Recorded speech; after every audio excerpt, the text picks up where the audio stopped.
So a couple years back, Devin Haney told Canelo Alvarez trainer Eddy that his whole team is on that forbidden fruit, aka PEDs. Ever since then, Devin Haney received a whole lot of backlash for simply stating the truth. Whether you like it or not, whether you want to accept the truth or not, everyone you guys see on this photo above ironically tested positive for PEDs outside of Andy Ruiz, who got his Twitter hacked and was accused of taking PEDs himself. Either way, factually speaking, everyone on Canelo team outside of Andy Ruiz on this photo above tested positive for PEDs. And of course, the honorable mention that we can't forget about is another teammate by Canelo Alvarez, Marquez. He also tested positive for PEDs. You guys remember this infamous photo of Canelo cheering Marquez on against Roman Gonzalez? Well, he also tested positive for PEDs. I think Canelo should change his logo. No PEDs, no life in boxing. Because that's how Canelo is operating along with everyone in his team. Or I should say at least majority of his team, since they all got busted for PEDs in the sport of boxing. Now, do you guys know what the WBC did after Canelo tested positive for PEDs against Gennady Golovkin? I kid you not, the WBC increased the computer roll limit that a fighter can have in his system. I mean, I'm trying to figure out, does the WBC have a cleaning program or a cheating program?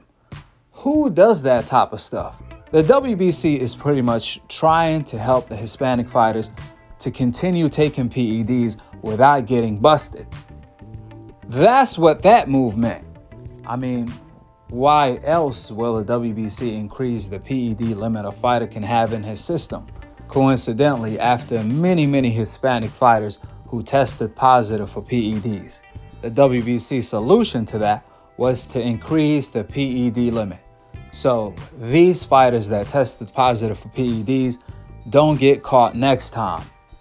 That's the type of corruption that exists in the sport of boxing, which is why majority of the boxing fans label the WBC, "We be cheating." I mean, remember, Oscar Valdez didn't even get suspended for taking PEDs. Canelo did, and Ryan did.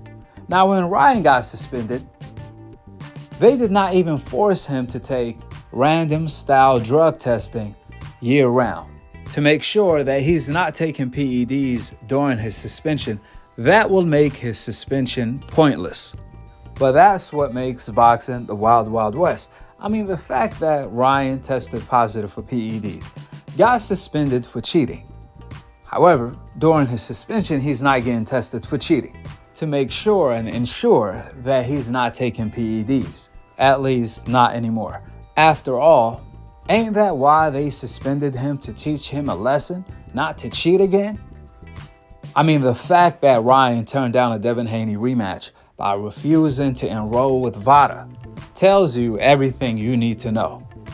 Ryan, by his actions, is still on that forbidden fruit if we judging him by his actions, which means everything. It don't matter what you say.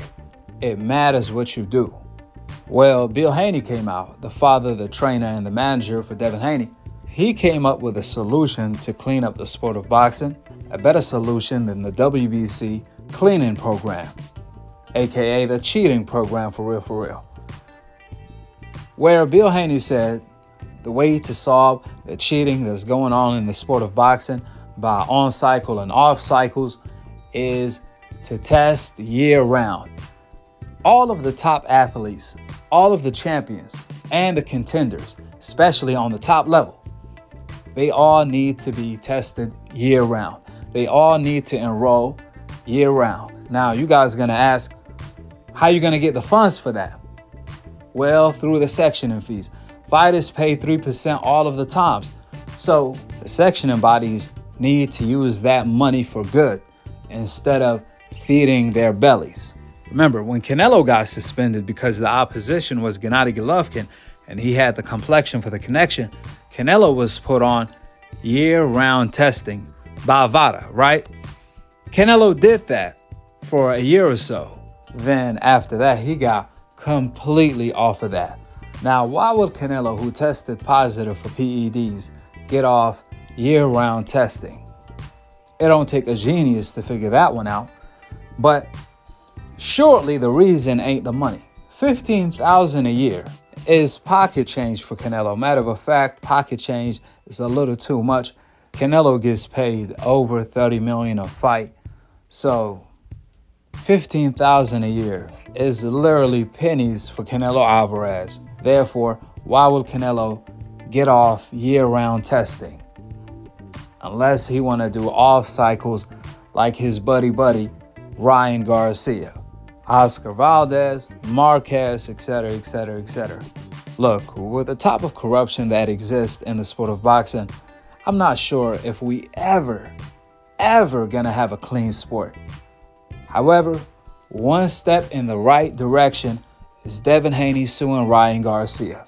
I truly believe that's gonna get us one step closer, with the fact that now fighters that cheat have something to lose outside of a suspension that means nothing, a slap on the wrist. I mean, look at Ryan. He got suspended for a year, and fighters nowadays fight once a year. He got suspended for cheating. However, he's not getting tested by VADA for cheating.